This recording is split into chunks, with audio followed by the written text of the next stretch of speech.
A poor woman stood on a cold city sidewalk, clutching a torn letter that threatened to destroy what was left of her life.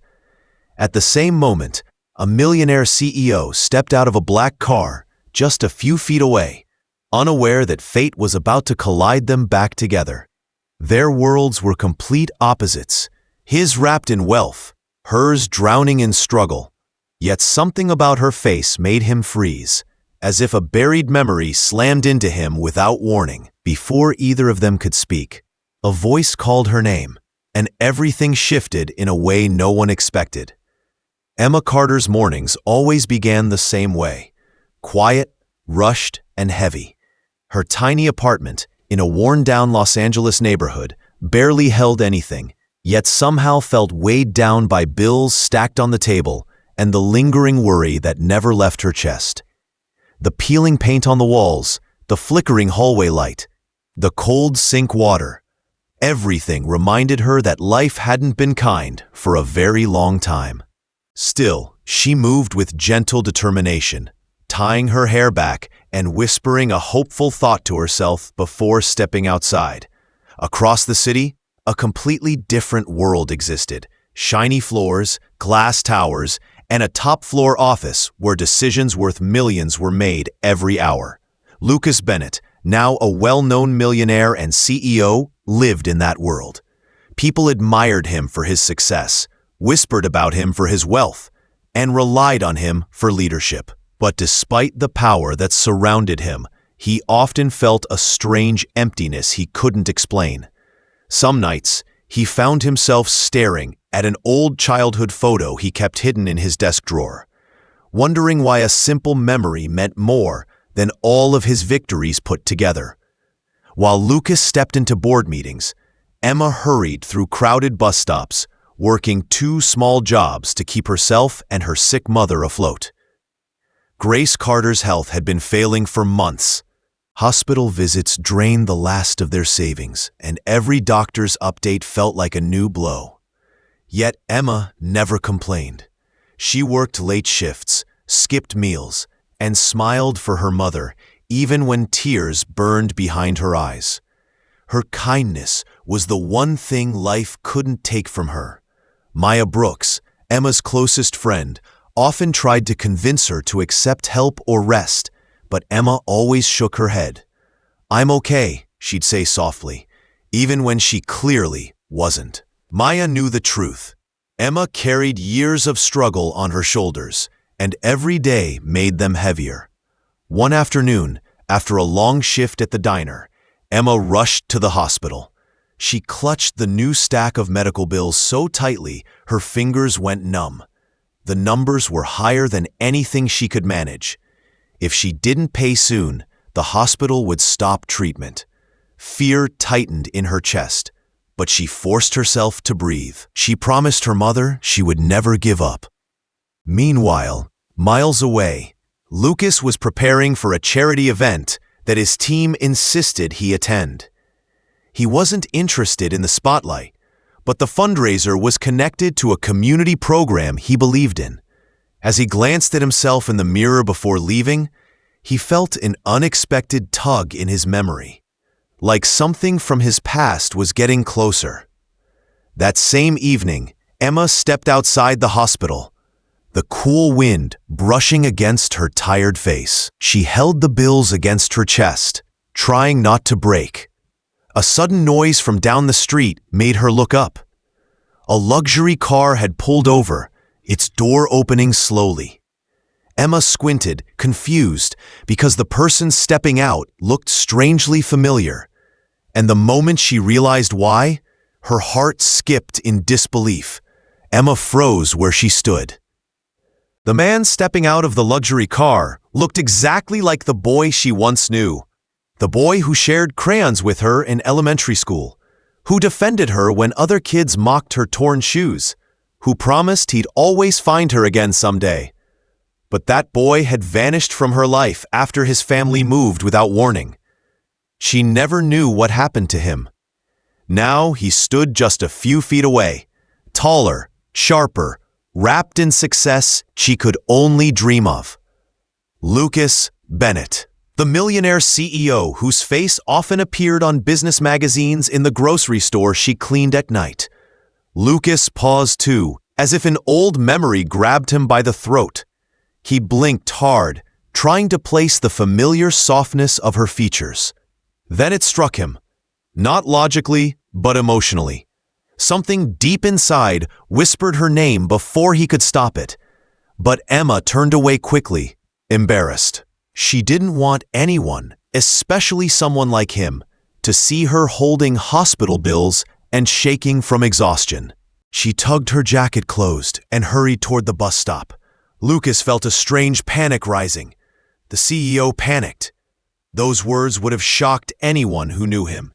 He was always calm, always in control.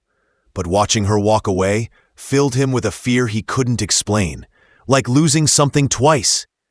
On instinct, he followed. Nearby, the community center was preparing for the charity fundraiser.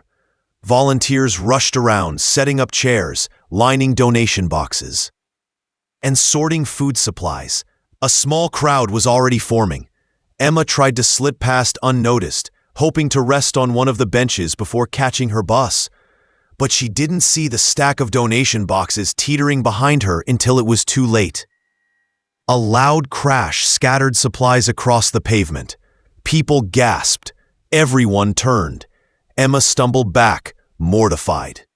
Before anyone could speak, she knelt down and started gathering everything. Canned food, books, blankets, working tirelessly to fix what she had accidentally caused. Her hands moved fast, her breathing sharp, but her determination shone stronger than the embarrassment tightening her chest. Lucas watched her in stunned silence. He had seen employees give up under smaller pressure.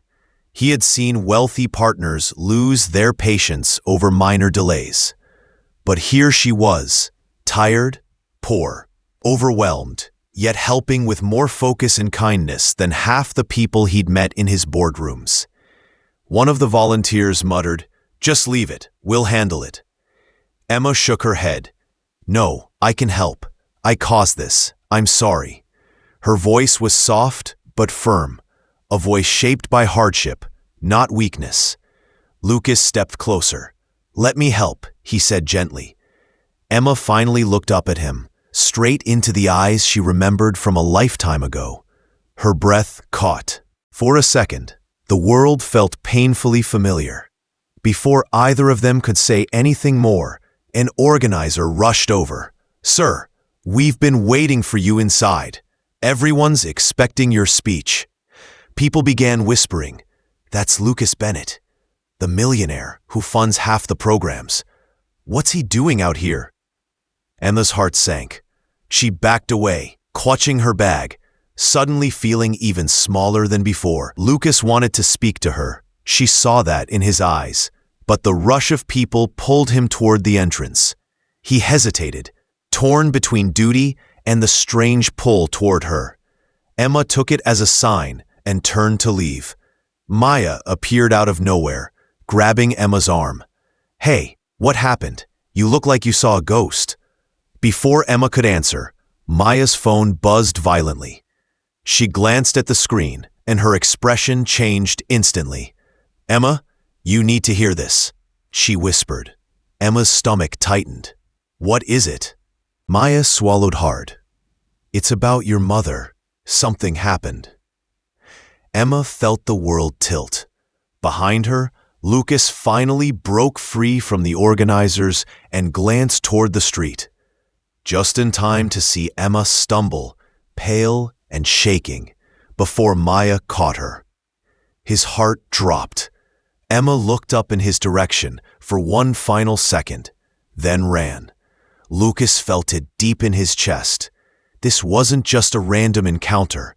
Something urgent, something dangerous, was pulling her away. And he had no idea that this moment was only the beginning, because the next thing Emma would learn that night would change everything. Emma and Maya rushed through the hospital doors, the weight of fear pushing them forward. Grace had suffered a breathing complication, and the nurses were trying to stabilize her. Emma stood outside the room, gripping the metal railing, her heart thudding painfully. She had been through many scares in life, but nothing chilled her like the thought of losing the only family she had left. Maya placed a steady hand on her back. "She's strong," she whispered. "She just needs rest." But Emma didn't hear half of it. Her mind kept spiraling back to the bills in her bag, the bills she knew she couldn't pay. Tonight's incident made one thing brutally clear. Time was running out. Across the city, Lucas sat in his office long after the charity event ended. He couldn't shake the image of Emma stumbling away in tears. He tried to focus on a report, a contract, anything, but all he saw was her pale face and the way her hands trembled as she held those bills. Something inside him twisted. He had spent years building an empire, becoming a millionaire, a CEO, a name that commanded respect. Yet right now, none of that felt important. He pulled out the old childhood photo, him and a little girl smiling under a schoolyard tree. Emma Carter, the girl he once promised to protect, the girl he lost, the girl he just found again, only to watch her run from him as if her world was falling apart. His chest tightened. "I should have gone after her," he whispered. The next morning, Emma returned to the diner, exhausted but determined to keep working. David Hale, her former boyfriend and now a petty local opportunist, showed up for coffee with a smug smirk. He leaned against the counter and lowered his voice. "Heard your mom's back in the hospital," he said. "Must be tough. Maybe if you didn't push away people who can actually help, you wouldn't be drowning." Emma stiffened. David always found a way to twist kindness into poison. "Please leave," she said quietly. He leaned closer. "Fine, but don't blame me when the hospital gives up on her." Before Emma could respond, a customer spoke up from behind. "Is there a problem?" Emma turned, and her heart jolted. Lucas. David's expression shifted instantly. "Well, look who it is, the billionaire himself." He gave a moan. "Didn't expect someone like you to hang around a place like this." Lucas ignored him. His eyes stayed locked on Emma, full of worry. "I came to check on you," he said softly. "I was worried." David snorted. "She doesn't need pity money, pal. She's just looking for someone to rescue her." Emma's face burned with humiliation. "Stop it, David." But David didn't. He raised his voice, loud enough for the whole diner to hear. "Everyone knows you're desperate, Emma. You'll take help from anyone, even pretend they knew you before." Everyone froze. Lucas's jaw tightened. His calm cracked for the first time. "You're wrong," he said coldly. "I do know her." The diner fell silent. David scoffed, but a flicker of uncertainty crossed his eyes. "Prove it." Lucas opened his mouth, but Emma suddenly grabbed her bag and pushed past both of them, tears pooling in her eyes. She couldn't endure another second. Lucas moved to follow her. Then his phone buzzed violently. A message flashed across the screen. "Urgent. Your company has been hit. It's about Emma." Lucas felt the blood drain from his face. Something darker was happening, and Emma was at the center of it. Lucas rushed into his headquarters, tension buzzing through every corner of the building. His assistant handed him a tablet with trembling hands. "Sir, someone filed a complaint against you. They're claiming you're misusing company funds to secretly support a woman, a waitress named Emma Carter." Lucas felt something inside him snap. "Who did this?" "We don't know yet," she whispered. "But the board is panicking. They want answers." He didn't wait. He stormed into the executive meeting room, where several board members sat, cold expressions, ready to tear him apart. Whispers filled the space. A CEO, risking millions over a poor woman? Unbelievable. He's destroying his reputation. This could ruin our partnerships. Lucas slammed his hand on the table. "Stop," Emma Carter has nothing to do with this. Someone is using her name to attack me. A board member slid forward a printed report. Then why was she targeted? Who benefits from dragging her into your downfall? Those words hit him hard. Emma wasn't just struggling. She was being hunted. Meanwhile, Emma arrived at the hospital again. Grace's condition had turned unstable, and doctors rushed in and out with urgent voices. Emma stood helplessly by the doorway, shaking. She wanted to be strong, but the fear was suffocating. Maya ran in moments later. "Emma, you need to see this." She held up her phone, showing a local news alert. Emma read the headline: Millionaire CEO accused of secret affair and misuse of company funds. Woman identified as Emma Carter. Emma's knees nearly gave out. No, this can't be happening," she whispered. Maya grabbed her shoulders.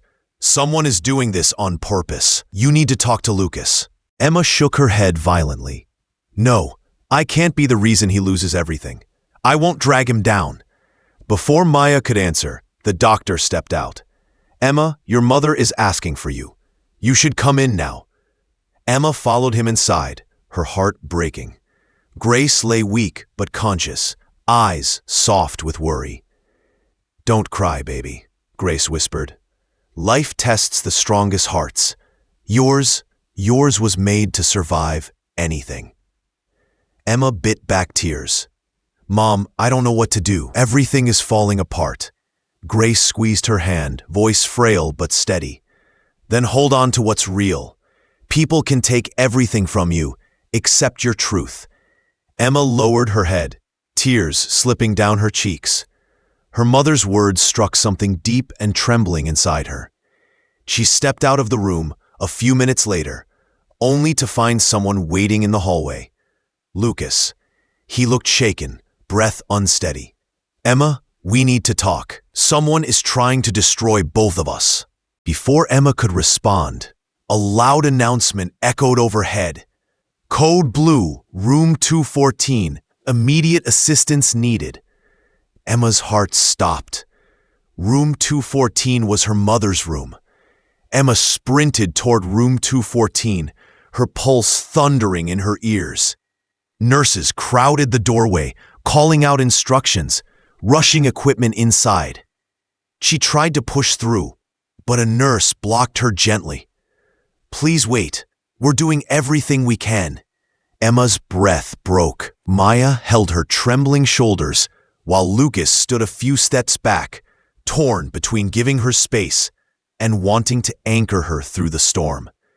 Moments later, the room fell quiet.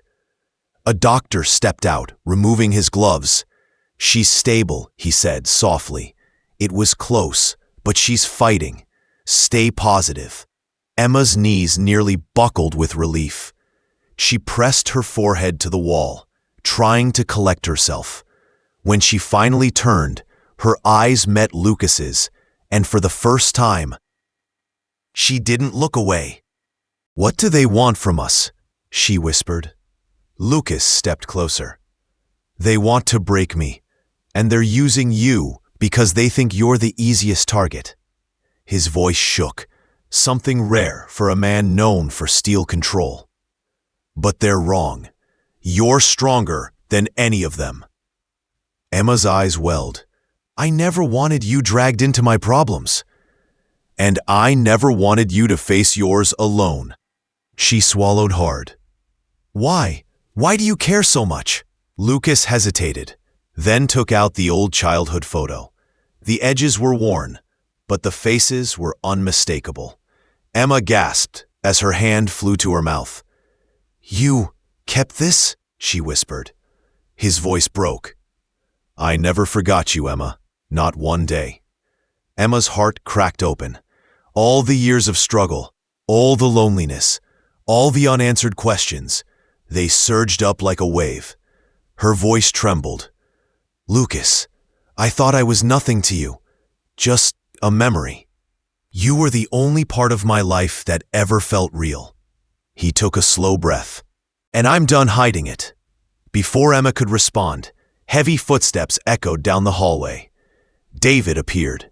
His smug expression was gone, replaced by panic. He glanced around nervously, then stepped closer, lowering his voice. "Emma, you need to listen. I didn't mean for things to go this far." Lucas's jaw tightened. "You did this?" David swallowed. "I only filed a complaint to scare you. I thought Bennett would back off once his name got dragged into it. But someone else got involved too. Someone bigger." Emma's blood ran cold. "Who?" David shook his head frantically. "I don't know. I just know they're coming after him harder now. And you." A loud crash erupted down the corridor, followed by hurried footsteps. David stiffened. "They're here." Lucas moved in front of Emma instinctively, protective and fierce. Emma grabbed his arm, her voice shaking. "Lucas, what's happening?" David backed away, fear twisting his features. "I'm sorry. I didn't mean for this to turn danger." Then he bolted down the hallway and vanished. Emma clutched Lucas's sleeve, heart pounding. Maya whispered, "Who is coming? And why now?" Lucas stared toward the approaching noise, eyes sharp with dread. "Whoever they are," he murmured, "they're not here by accident." And as the shadowy figures turned the corner, all three froze, realizing the real enemy was finally stepping into the light. The approaching footsteps turned out not to be enemies at all, but hospital security, rushing to handle a separate disturbance downstairs. The tension snapped instantly, leaving Lucas, Emma, and Maya standing in a shaken silence. The real threat was not men in the hallway, but the lies David had spread and the powerful figure behind him. By morning, Lucas received the truth. His legal team discovered that a jealous former investor, notorious for sabotaging competitors, had used David to manufacture the scandal. The investor wanted Lucas removed as CEO so he could take control of a massive upcoming project. David had been nothing more than a pawn, and once things spun out of control, he panicked and vanished. The board demanded a final meeting to address the chaos. Lucas insisted on bringing Emma with him, not to defend himself, but because this time he refused to let fear or shame pull them apart. Emma entered the boardroom quietly. Though nervous, she held her head high. She had faced poverty, loss, and cruelty. She would not break now. One board member cleared his throat. "Mr. Bennett, the accusations against you have been disproven. However, your involvement with Miss Carter has caused public turmoil. Some believe she manipulated you." Emma swallowed hard, but Lucas stood before she spoke. "No," he said firmly. "She didn't manipulate me. She didn't even want my help.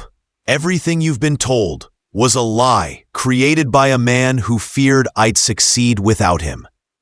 The boardroom fell silent. Lucas continued, "If you're questioning my judgment because I care about someone, then maybe I don't belong here." Gasps filled the room. A long, heavy moment passed until the chairman slowly stood. "Lucas, your integrity is the reason this company stands where it does. The investor behind this has been exposed. You are cleared of every accusation. And more importantly, you have our support." Emma let out a breath she didn't realize she'd been holding. Lucas reached for her hand under the table, giving it a gentle squeeze. For the first time since the ordeal began, she felt safe. That evening, Lucas drove Emma back to the hospital. Grace was awake, fragile but smiling. "You look lighter," she whispered to her daughter. "Almost like a storm finally passed." Emma held her mother's hand and nodded. "It did, Mom. It really did." Lucas stayed by the doorway, giving them space. Grace motioned him closer. "You take care of her," she said softly. Lucas's answer was simple. "With my whole heart." A few days later, Emma walked out of the hospital into warm sunlight. Grace stable, the bills handled, her future no longer drowning in fear. Lucas stood waiting with 2 cups of coffee and an old childhood memory tucked in his jacket pocket. Together, they visited the park where they once played as children. Beneath the same wide oak tree, Lucas handed Emma the old photo, now placed in a small wooden frame. "I kept it all these years," he said, "because even before I had money, you were the one thing that made me feel rich." Emma's eyes glistened. She reached into her bag and pulled out an identical photograph, faded from time, edges softened by her fingertips. "I kept mine too," she whispered. Both photos, two halves of the same memory, rested side by side on the grass, finally reunited like the hearts they belonged to. A gentle breeze carried the soft rustle of the leaves overhead. As if, and in that quiet, soul-stirring moment, they understood something powerful. Life had taken them down separate roads. Pain had shaped them. Struggle had tested them. But kindness, simple, genuine kindness, had brought them home. As the sun dipped low, Emma leaned into Lucas, and he wrapped an arm around her with a warmth that promised a new beginning. Not a millionaire and a poor woman, not a CEO and a waitress, just two people who had found their way back to where they belonged, together.